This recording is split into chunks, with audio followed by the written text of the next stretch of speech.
மதுரையில் 3 மணி நேரம் இடைவிடாது பெய்த கனமழையால் சோழவந்தான் பகுதியில் உள்ள வீடுகளில் மழைநீர் புகுந்தது.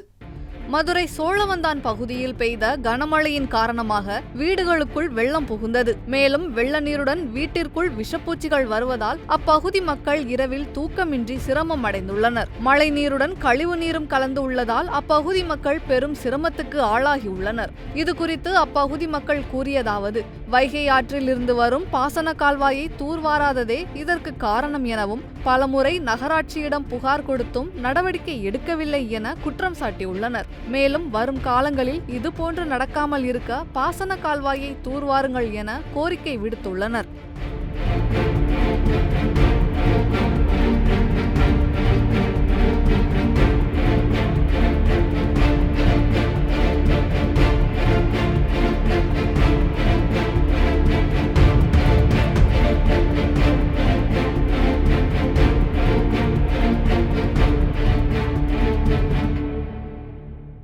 செய்திகளை உள்ளது உள்ளபடி தெரிந்து கொள்ள ரெஃப்ளெக்ட் நியூஸை சப்ஸ்கிரைப் பண்ணுங்க.